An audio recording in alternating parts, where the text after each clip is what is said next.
Welcome back. We're going to be talking the art of life. Art, living is an art, someone said. Well, it's not A-R-T, No. it's A-A-R-T. I'm coming. You're hearing some people laughing in the background, you get to meet them. But say living is an art. But we're going to be talking the art of Life Foundation and what they do. But before then, someone sent in a tweet and I thought you should hear this. Tom Soft says, "There's nothing wrong with their appointments or nominations. Let's focus on making sure we hold them to account for their assignments." That's the ministerial list, when the ministers eventually take over. I thought it would be good that we all hear that. Let's hold them accountable. Okay, let's talk the art of life. They are into ensuring that living is a little bit more comfortable. That's what they say they do. They've been doing this for quite a while. They're going to be telling us about something they're planning. It's a symposium, developing a framework for disaster management in Africa, the Nairobi experience, the Nigerian example, and it's to hold sometime in the month of October. What exactly is the aim of that symposium? They will tell us. They will also have to tell us a little bit about themselves and why they do what they do, how long they've been doing it, the impact, how measurable is the impact, and all of that. And guess what? There are two people you would love to meet. You've seen them. Some of you have spoken with them. Some of you call them auntie. Some of you call them mommy. Some of you call them sister. Some of you call them friend. But permit me to introduce, beginning from my immediate right, Chief Mrs. Taiwo, founder, chairman of the Art of Life Foundation. Thank you for coming. Thank you. I've been looking forward to meeting these two women, and I'm privileged to be sitting here today. On the other side is the veteran actress, vice chairman of the Art of Life Foundation. You're seeing her already, Joke Silva. Thank you for coming. Thank you for having us. Thank you. Okay, Alera, I'm feeling like a very big man sitting in the midst of veterans. Before they came on set, they were talking about... Calabaman. You have to open my... I mean, the whole world thinks I'm a... He's lapping it up, don't worry. He's lapping it up. I'm half caste. Okay, let's talk the Art of Life. And I'll begin with you. Tell us about the Art of Life Foundation. Thank you. The Art of Life Foundation stands for Abiri Aronke Way of Life. It was formed after the devastating loss of my only daughter, Abiri, who was killed in a car accident, April 19, 2002. She was 24 years old. Coming out of that devastating loss, I knew that I had to find a way to make sure that her name and what she stood for would be immortalized. And I always say that the greatest counsel we have in the work we do and our ability to continue doing it for the last 13 years is that we have a secret weapon, our counselor from the other side, Abiri Aronke Taiwo. And we have done incredible things. I have to say that, you know, some of the things, the directions we've taken, it's not us, but it's the guidance. But over the years, we have focused on three specific missions. We have focused primarily on grief counseling. I came out of that experience knowing that we needed to guide people on how to support people in grief in a better way, not because Nigerians were mean or wicked, but just did not know the best way to support people. And so grief counseling and trauma counseling, it's been the trademark. We pioneered it 13 years ago, and we have evolved it over the last 13 years into being what it is today, an incredible source of support for Nigerians in their time of grief and trauma all over of Nigeria, in a nutshell.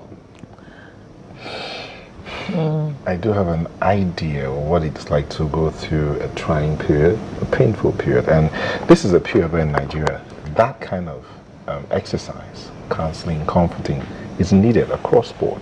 But tell us, the relevance and imperative, or the relevance of this symposium you're organizing this month, why now? Well, now because of the challenges that we're facing in Nigeria. with all the Boko Haram bombings, the kidnappings, the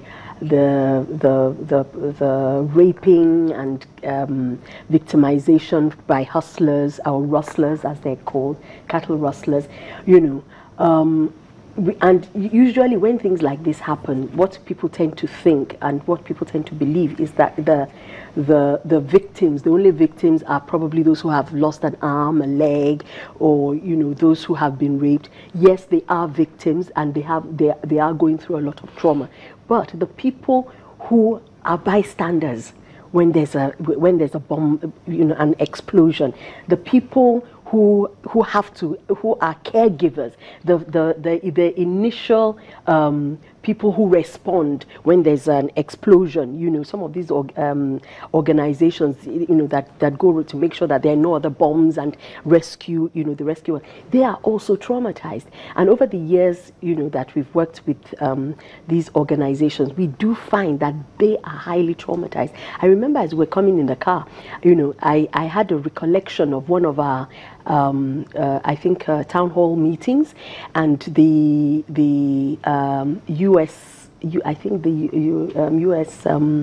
USIS or something in Abuja, the explosion in the United Nations building in Abuja, and some of the response. And I remember one of them said he had never laid his hand on his wife in his life, ever.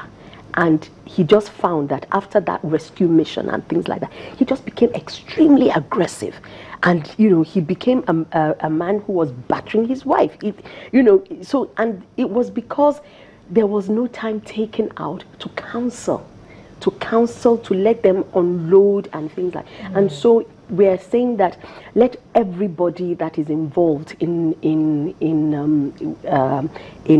rescue missions, you know, everybody come together. Let us develop a framework for grief counseling, for trauma counseling in Africa, in, you know, and we all come up with a framework, and we all work together in concert. Not everybody doing little things in their own silences.